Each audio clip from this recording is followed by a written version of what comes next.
embizi nze ndi victim abantu ababbi bw'embizi nabbi bw'embizi yange enuma n'okutuusa kati. Abashubuzi bebembirwe Charles Sewanyana bashaba ngo babase kubana bakwasubwa obushoborozi babase kubana barwanisa Obushuma Bwempunu naba ngo kuba rukubasa omumageza gabo. Omukulu yatugambye nti ababbi b'embizi tusobola bakwata ekyo kyamazima naye mutumye platform n'omulimu gwaffe mugutumye mutusaanikidde mutuwe platform n'omulimu gwaffe tugubeeremu olwo tukozesa obukugu bwonna obusobola okukwata ab'embizi nga presidential guideline bwegamba nti abantu abali mu mulimu gwabwe nga beteeseteese baweebwe chance omulimo gwabwe bagulaninga. Sewanyana nagirango n'ekintu ky'okutangaza ahabwo kushanga ngo buri mpunu yona ebari kureeta omwanya gwo kugira ngo ebagwe omuntu wajeta kugitunda hamwe no gubagiguza nebehandika amazina konka nikibatangaza okushanga ngo abo bari kurinda ebyobusinge nibija bari kwirukira omwanya ogwo bari kugira ngo empunu zabo n'omwezi hwerire bari kuzibira.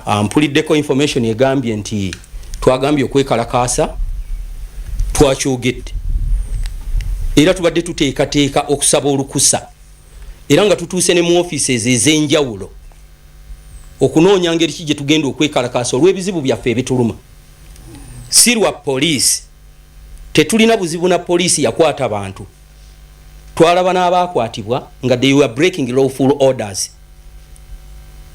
wadde babayita ababbi ne babayisa ku mawulire nga tebanaba kufuna evidence kandi babalisa b'empunu bagira ngo nangu no mu rufura henyine ayo bari kubagira empunezi namwe abashuma bazo barimo benyine kandi bakwatirine nabo abari kuzubaga kandi bayongera bagira ngo nangu n'obundi nibasindika abo benyine abari kuzubaga narashaka bari kukoragana nabo okugira ngo bagende bareba hempunezo ziri nabwanyuma kubura kwikombwire bw'ekiro nuko batyo bagenda baziba. Abasubizi b'embizi mmwe mujjebo abaabo mutuma mubamanyi tukirize bana mazima gakawa naye tutugogere mubamanya abana abajja kushimba bafe batwali embizi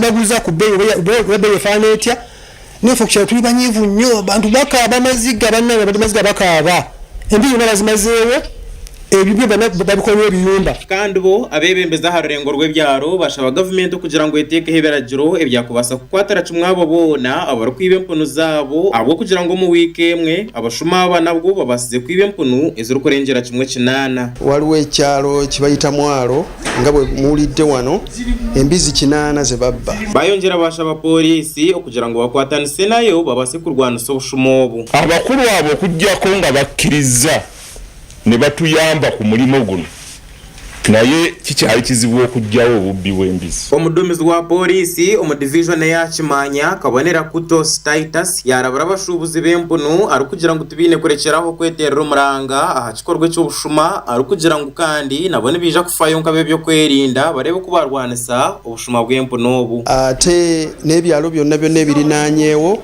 okubeera nga abakulu ab'oku kyalo ba defense banyweza ebyokwerinda ate n'abakulu abali kwa batwa nabo banyweza ebyokwerinda naye waliwo ate n'abalala abava ebweru.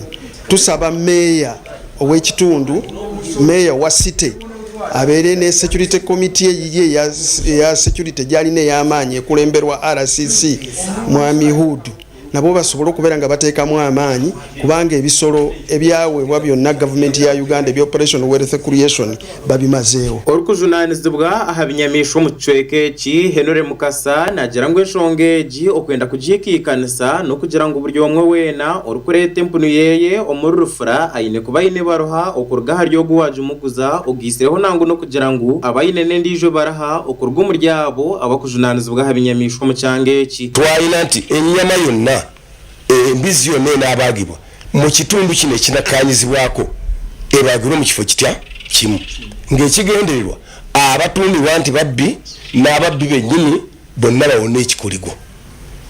Ekyokubiri nti abantu batunde ennyama ng'ekebereddwa abasawo bekikwatako. N'ekyokusatu twalina ekirowoozo nti ensolo yonna esalibwa olwa Ministry of Agriculture, Animal Industry and Fisheries kubanga eyagala ripooti ne records embizi ezo zibeere recorded. Gashakwa Nowa Kintu aha bwa Sky TV agenshonga.